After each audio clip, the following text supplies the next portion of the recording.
Moi, à la base, je suis parti en Erasmus en Norvège. J'ai participé à un cours qui s'appelle Design in Context, dont l'objectif c'est qu'on est 14 étudiants, des Norvégiens et des Erasmus. Et l'objectif c'est qu'on agisse comme une agence d'architecture. Donc là, en l'occurrence, le principe c'est qu'on arrive sur place, on ne sait pas ni ce qu'on va construire, ni où est-ce qu'on va le construire. Et donc là, c'était la municipalité et le club de ski local qui nous ont accueillis, qui nous ont dit vous allez devoir construire telle chose à tel endroit, vous avez 12 jours pour le dessiner et le construire. Et j'en ai parlé aux garçons pour voir ce qu'on pouvait faire et si on pouvait construire toute une structure pour développer des projets et proposer à un maximum de personnes à l'école de participer à ça. Donc la première chose, c'était de créer une association. Il y avait un peu deux raisons à ça. La première, c'était déjà d'avoir un statut, de pouvoir trouver des financements et puis aussi partager le projet. L'idée de ce projet-là, c'est pas que de partir une fois construire en Norvège, mais c'est aussi de partager cet acte de faire à l'échelle 1, de montrer que c'est possible de partir à l'étranger de nous-mêmes entre étudiants.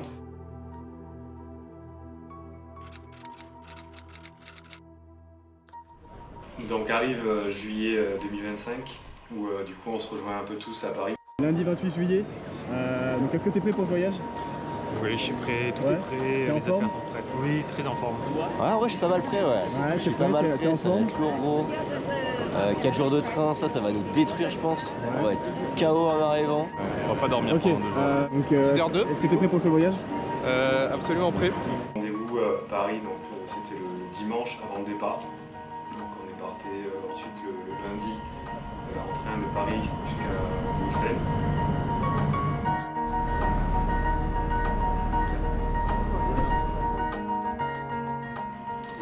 L'idée du premier voyage jusqu'à Norvège, c'était essayer de faire un peu un tout droit jusqu'à la destination pour minimiser le temps de trajet et maximiser du coup, le temps de projet sur place. C'était l'opportunité dans l'année de découvrir l'étranger. On a fait Belgique, Allemagne, Danemark, Suède et Norvège.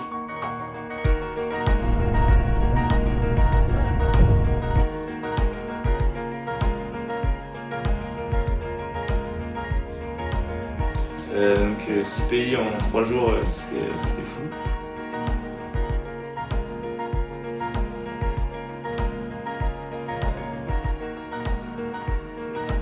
Et puis en fait on se rend compte dès qu'on sort du train qu'il y a un nouvel endroit, quelque chose d'inattendu, une nouvelle langue. Totalement différent d'un pays à l'autre. Ouais. Et ce qui était bien aussi avec le voyage aller, c'est que ça donnait un petit aperçu de chaque ville. Et ensuite au retour on a pu choisir différents stops. On a pu découvrir la ville. C'était très fatigant aussi d'enchaîner 3 jours de train non-stop, à passer des nuits dans le train. Mais en y repensant, c'est des très bons souvenirs.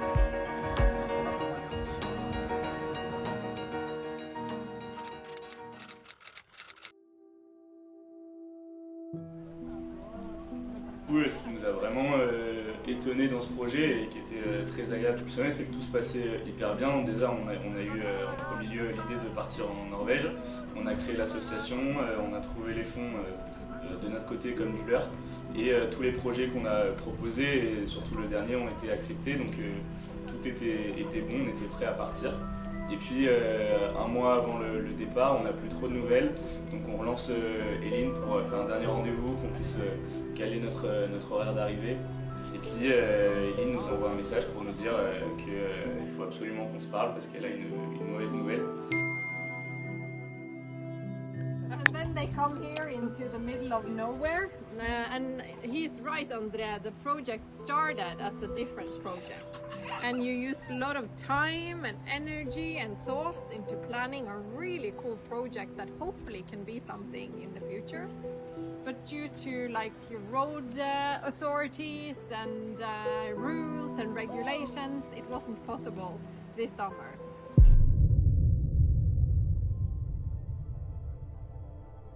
Et le lundi, elle nous annonce que le département, une des sections, a adoré notre projet et nous soutient et nous finance. Et l'autre section, celle qui s'occupe des routes, a vu le projet et trouve ça trop dangereux car trop proche de la route et il n'y a pas assez d'infrastructures. Donc le projet est reporté à l'année prochaine.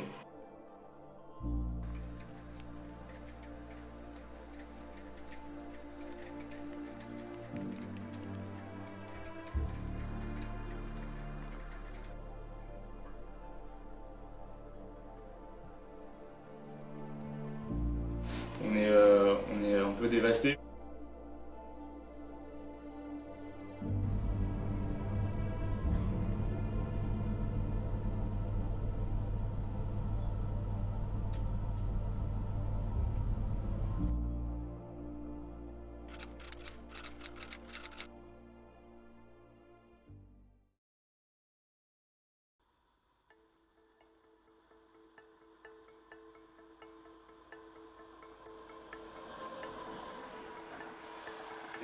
Mais le fait qu'on ait eu un week-end pour se préparer, ça a fait qu'on s'était préparé à cette éventualité-là et on avait eu des solutions et en fait en parlant avec Eline, en débattant avec elle et en lui expliquant que pour nous le plus important c'était de construire, de voyager, de rencontrer et que si c'était pas ce projet-là et c'en était un autre, c'était pas très grave et que ça faisait aussi partie de l'aventure, ce retournement de situation. C'est aussi ça, je pense aussi qu'on va devoir, ce à quoi on va devoir faire face quand on sera architecte. Donc on trouvait l'expérience vraiment déboussolante à ce moment-là, mais aussi intéressante de voir comment on pouvait avoir une nouvelle proposition, un nouveau site. Et en fait ça se rapprochait aussi de moi ce que j'avais pu faire en Erasmus, de découvrir un site, de designer sur place. Donc c'était aussi intéressant. Et donc quand elle a compris ça, elle nous a dit mais pas de souci, laissez-moi 2 jours et je vous trouve un nouveau projet. Et c'est ce qui est arrivé.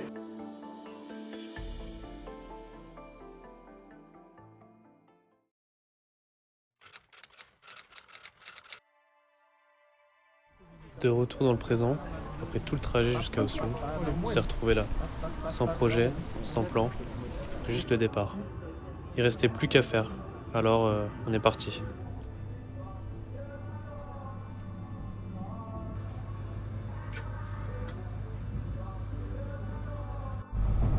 24 heures de train entre Oslo et Beiarn, 24 heures de train pour imaginer un nouveau projet. On avait reçu quelques photos du lieu et l'une d'elles nous a marqués. Une vieille grange remplie de bois. C'est parti de là. Pour moi, entre je suis pas contre un double, mais je trouve que ça a faire un peu doublon avec ce qu'on a fait.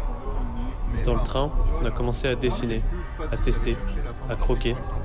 À 8, sans rien, juste les paysages norvégiens pour nous inspirer. Il y avait des contraintes bien sûr. Comment anticiper, qu'est-ce qu'une fireplace, comment évacuer la fumée. Tout est né, là, dans ce mouvement, entre le froid dehors et le feu qu'on cherchait à rallumer.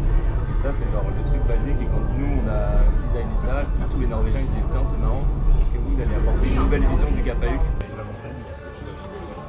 Une feuille plus petite. En fait, c'est que. Ouais, peut-être. Ouais, exact. Là, du coup, t'es ouvert sur la tête, et là, t'es sur la première. Comme ça, c'est le bardage mec qui fait cette vue. Il fait tous les ronds, c'est là où il n'y a pas de barrière.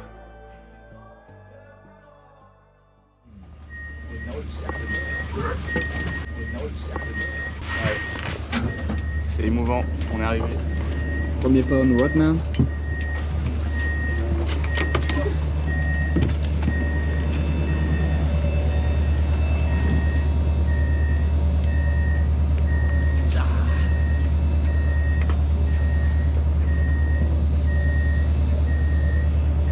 Yeah, bro. Elle est plutôt fine. C'est elle, Eline. Regardez, regardez. I have no idea how to open this door, maybe. There is a huge door. Hey, hey. Hi. Elin, nice to meet you. Hey. Elin. Hello. Louis. Welcome. Hello. Hi.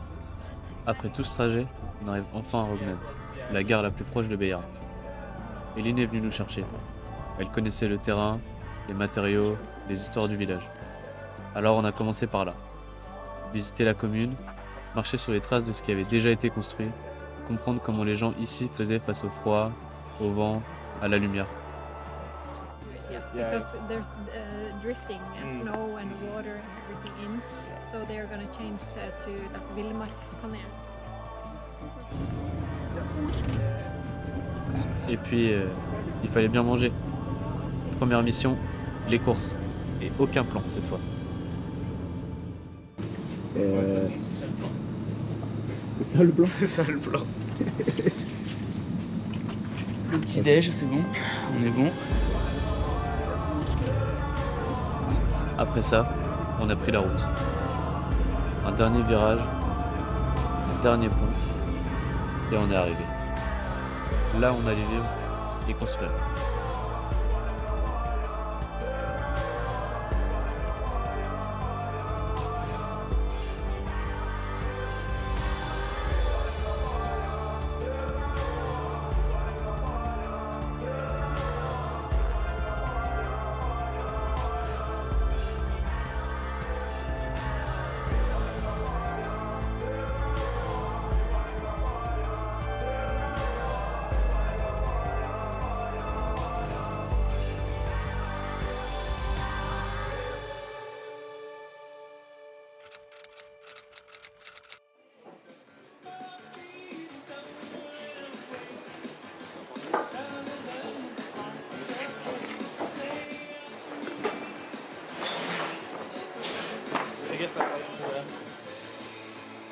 Attends, on tournait. Ouais.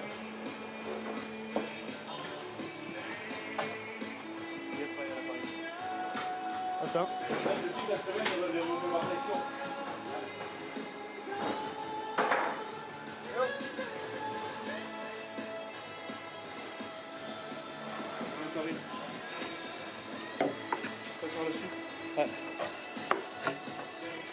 On a retrouvé cette grange. Pour n'importe qui, c'était du vrac. Pour nous, c'était un gisement. Mais il fallait démêler le trésor du chaos, faire l'inventaire, confronter nos dessins dans le train à la réalité du stock disponible.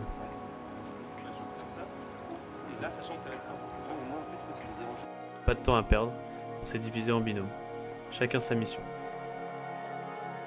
L'inventaire n'était même pas terminé qu'on traçait déjà les fondations au sol, pendant que d'autres partaient chercher la pierre directement dans la rivière. Première. Comment ça va depuis l'arrivée là un peu? En vrai bien de fou. Je pensais qu'on allait plus galérer pour être honnête sur le chantier. En vrai ça sort vraiment bien, je pense qu'il y a tout le monde qui prend chacun son rôle. Et tout le monde joue le jeu donc en vrai il n'y a aucun souci. Ça va, content et un peu fatigué par cette première journée, mais très content du travail accompli. Je pensais pas qu'on allait arriver à ce point-là. Bah déjà on a découvert un peu le site, donc ça avait été déjà un site plus ou moins délimité par les fermiers. Donc du coup c'était découvrir le lieu, regarder un peu les vues, il y a la montagne juste derrière, la forêt qui entoure le lieu. Donc ça a été décidé l'orientation du projet et après à partir de là, avec en parallèle de la conception, faire les délimitations du terrain, les 4 piquets, faire que tout soit bien droit et puis après délimiter à quel endroit on allait faire nos fondations pour ensuite du coup creuser et faire les fondations. Voilà, sur la journée. 100 miles. Là, vous mettez les cailloux sur tous les côtés? Ouais, là on remplit pas mal. C'est surtout, genre tu vois, tu prends un peu en dessous là, pour que ce soit bien stable. Une fois que c'est bien stable, on remplit avec de la terre tout autour.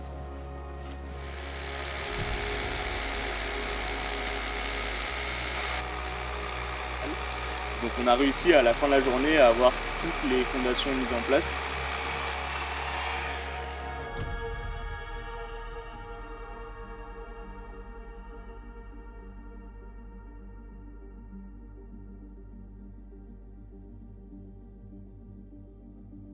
Super content, je pensais pas qu'on avancerait autant, surtout vu la tempête qu'on s'est pris aujourd'hui qui nous a bloqué un petit moment. Mais je pense qu'on a bien pu rattraper. Aujourd'hui, le plus dur c'était de mettre des poteaux et faire la structure de la terrasse tout à niveau. Ça c'était le plus difficile, c'était de mettre tout à niveau parce qu'après il faut une base solide.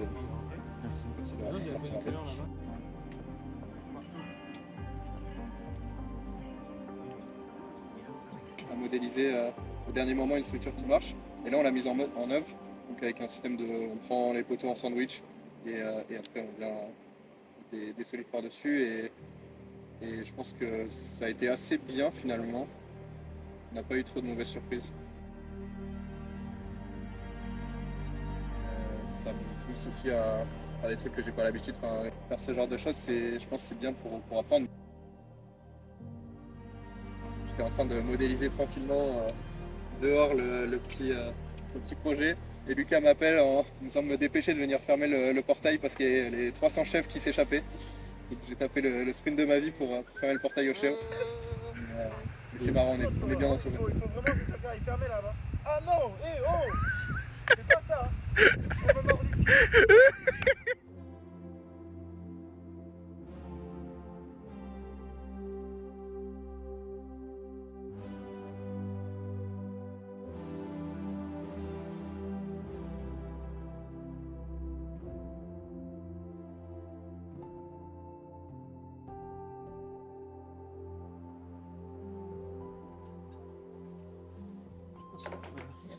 Je m'appelle Armelle Breuil, j'ai déménagé en Norvège en 2015, ça fait 10 ans, j'ai travaillé dans 2 agences et j'ai toujours voulu avoir une pratique plutôt engagée sociale. J'ai monté ACT en 2020-2021, juste au moment du Covid. Moi, un peu ce que j'essaye de faire dans mes projets, donc, qui sont plutôt de petite échelle, c'est de m'attaquer à la peinture, à l'isolation, au réemploi de choses que je commence à connaître. Et c'est un peu pour revenir à ta question, ces projets qu'on fait en ce moment, c'est plutôt à nouveau de l'existant, des petites structures, parce que ça permet aussi de commencer à bien comprendre en fait, un projet de A à Z. La dynamique a pris forme instantanément. Leur parole a trouvé un écho immédiat dans nos mains. L'architecture s'éprouve par le corps. Quand les premiers portiques s'est dressé vers le ciel, le chantier a changé de dimension. Ce n'était plus des planches inertes au sol, c'était une ossature qui nous dictait son rythme. La machine était lancée, et nous avec.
Alors, premier portique, fini dans quoi? Dans 2 heures? 1 heure? En vrai, moins que ça, hein. Ça dépend du ponçage. Ça dépend de la pluie aussi. Non, il peut pleuvoir là, regarde, c'est le ciel bleu. Tu passes vraiment rapidement au-dessus. Tu passes. Ici, là, là, c'est bleu. Ah, voilà, regarde. Là, regarde, voilà, là c'est bleu.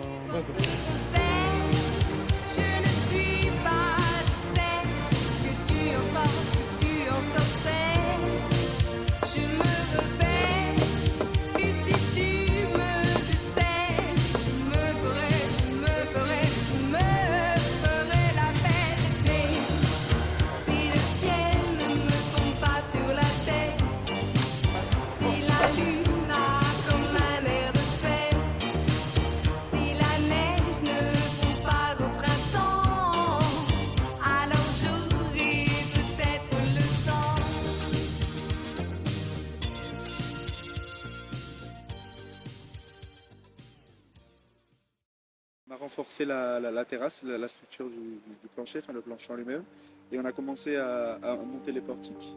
Il y avait quelques difficultés parce que c'est quand même 2 structures indépendantes qui viennent se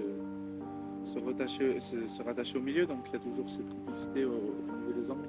Donc on a fait un patron qui a pris pas mal de temps, mais bon, il fallait mieux prendre du temps sur ça plutôt que se lancer directement dans chaque portique. Comme ça au moins on a les bonnes bases et on peut avancer. Je pense que c'est une bonne chose, c'est même mieux de le décider sur le tas, les ajustements comme ça, parce que c'est vrai que d'habitude on n'a pas tellement ce recul-là de pouvoir regarder en tant qu'étudiant de l'ordinateur jusqu'au chantier.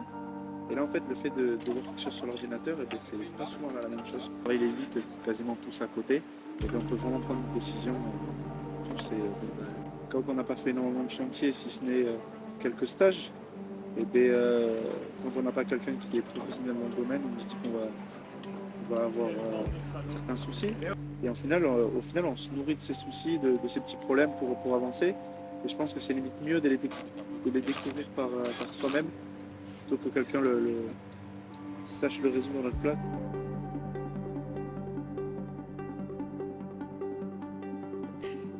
Je suis content avec tous les gens du moment.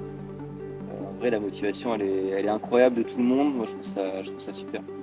Et aujourd'hui, d'autant plus parce que c'était un moment un peu charnière du projet, parce qu'on attaque le gros de la structure. On est sur la toiture, on est en Norvège, donc on sait qu'il y a des grosses contraintes climatiques par rapport à la neige. Donc le projet a été aussi pensé par rapport aux angles de toiture qui sont très importantes. On espère qu'il n'y aura pas trop de charge vis-à-vis de la neige. Et comme vous pouvez le voir derrière, le projet commence à prendre forme, on commence à voir son squelette, et je trouve quand même qu'on les gère assez bien pour le moment, les contraintes, et on ne s'oblige pas non plus à rester à 100% en réemploi. Là on se questionne à potentiellement acheter quelques bois pour quand même avoir un côté très esthétique, mais pour le moment on est quand même sur 100% de la structure qui est en réemploi, et c'est quand même très fort pour un projet. Comme l'a dit Mathieu, même si le réemploi était notre objectif principal, il nous limitait sur certains aspects. Alors on est parti compléter ce qu'on avait en matériaux. Et pour ça, on pouvait compter sur Oulé. Oulé, c'est un des propriétaires des lieux et aussi fermier de la vallée. Il venait nous voir tous les matins à 7h pour voir l'avancement sans jamais donner son avis. Il nous laissait le plus libre possible.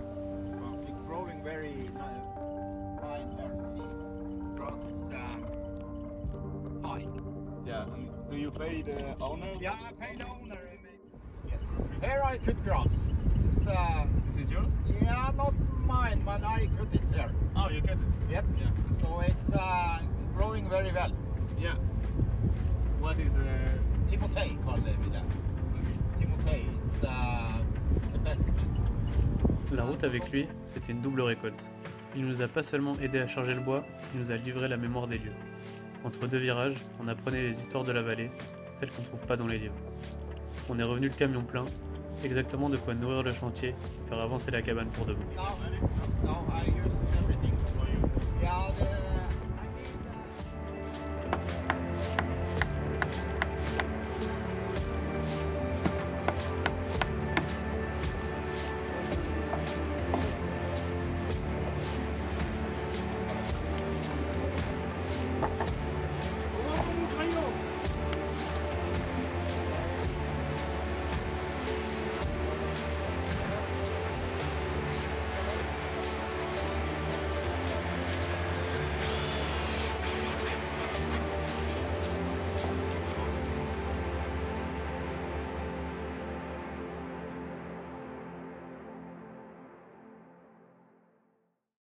Moi, c'est la première fois qu'on va vraiment tous construire, qu'on apprend à construire. Aujourd'hui, j'ai posé du plancher avec Titouan. C'était la première fois que je faisais du chantier, mais ça se passe super bien. Même pour les fondations, il nous a appris à faire des fondations un peu de façon vernaculaire avec des pierres. C'est que du plus, je pense, pour l'archi ensuite. On a bien vu ces derniers jours qu'on devait décaler ça de quelques centimètres. Ça nous fait tout changer. Les fondations, on a changé 3 fois l'implantation. Sur la même journée, on a cru qu'on allait tuer Léo, mais... Au final, on y est arrivé et tout est d'équerre, le plancher est super droit. C'est pour ça. Donc. Il y a pire, parce qu'on finit le chantier, il est 17h30 ou alors 18h, 19h, et puis après, si on va aller se balader, on va se balader. L'autre jour, on allait se faire une petite sortie en montagne, qui a un peu dérapé, on est rentré dans le désert, mais c'était cool, quoi.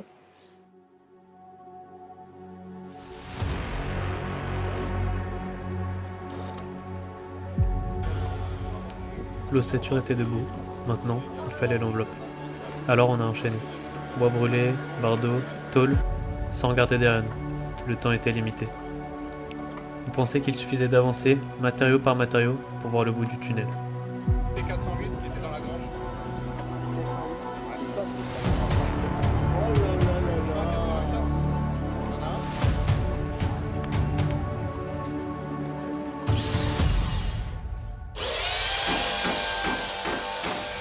8h, réveil 8h, on mangeait vite fait le midi, pas de pause la journée.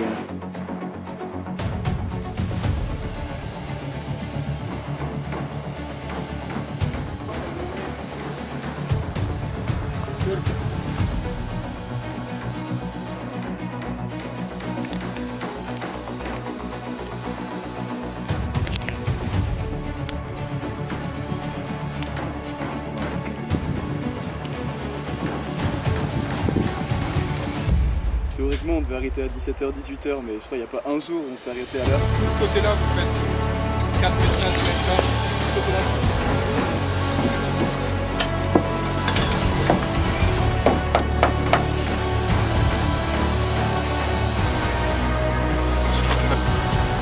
On a poussé jusqu'à 23h, tu vois, le plus bas.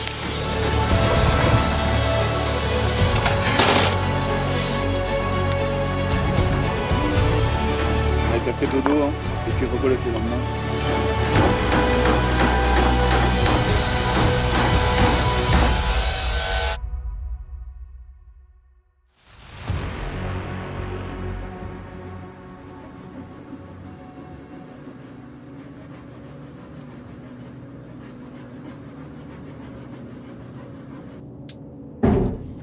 Il est 22h, ça fait des heures sup. C'est bien dur. On va pas se mentir, hein. On est un peu à la bourre. C'est pour ça qu'on est obligé de travailler.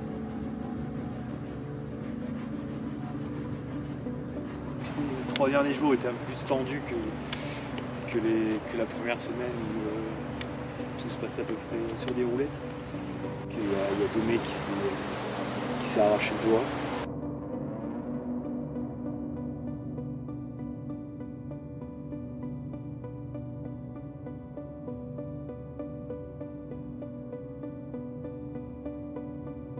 Qui a accompagné du coup Titouan dans son aventure à l'hôpital. Et sinon, je pense qu'on a su aussi faire face au fait que le groupe soit amoindri et du coup on est beaucoup de main et d'aide pour certaines tâches. Mais je pense qu'on a tous su gérer et mettre notre pour avancer au maximum. Pour avoir le projet terminé pour le départ ensuite lundi. Donc je pense qu'on peut être fiers de nous sur ça. Et excellent retour, des excellents commentaires. Donc en vrai c'était que du plaisir et ça fait plaisir de voir que les habitants du Haut-Béarn, même si on est éloigné dans la vallée, à 30 minutes du village, ils étaient quand même venus voir le projet. Donc en vrai c'était trop bien ce moment-là. Les échanges avec le maire et l'île. Ça nous a tous touchés. Ça fait plaisir d'avoir les commentaires sur un projet qui de base on ne savait pas grand-chose, on ne savait pas où le projet allait nous mener.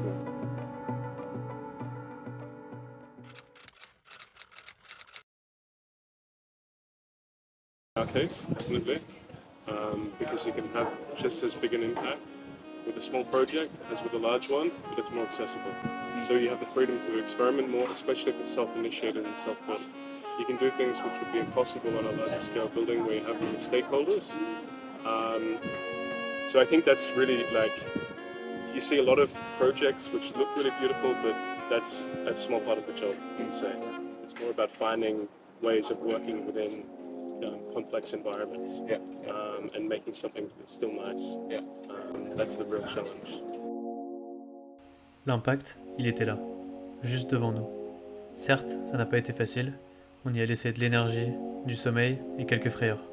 Mais quand on regarde le résultat, le jeu en valait la chandelle, non ? Ça s'est bien passé quand même, on a réussi à justement faire avec ça. Et je trouve que c'est aussi une force, ça a été plus qu'une contrainte, c'était une force. Quand tu regardes là et le fait qu'ils sont en train de faire un feu à l'intérieur et tout, qu'on va manger ce soir dedans, c'est juste une meilleure manière d'être satisfait.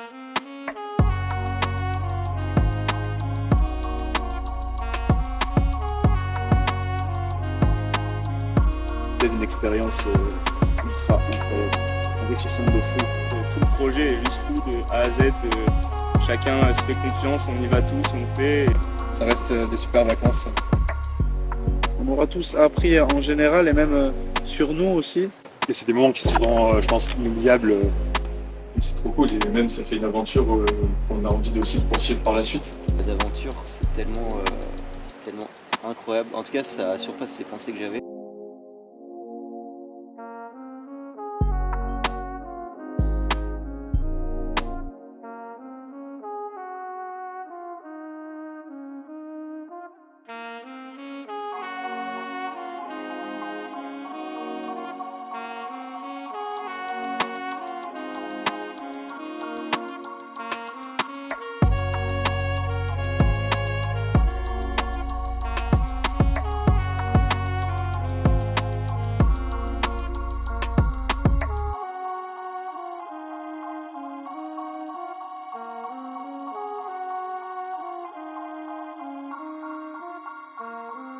Il y a quelqu'un au-dessus aussi.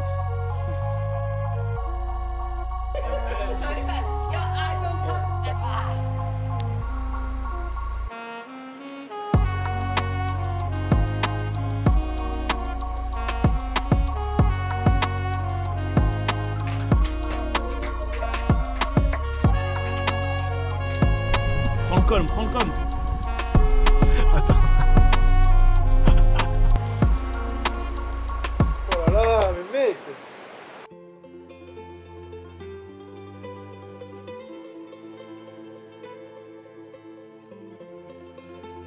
And we have had an idea about building something.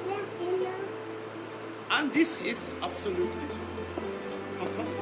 We have no idea what it could be, but we have seen you guys do things before, so we know that you have the skills to doing good things.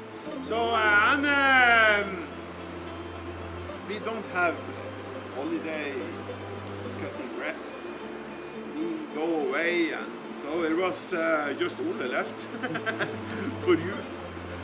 And what is the most important thing to do today is exactly that. So that's fantastic what you have on just 1 week. 8 days now, yes. Yeah, because this is also important to think about. But this is very, very good, and I don't think any of us owners think this is not other than fantastic what you are doing for us, and not only for us, for everybody.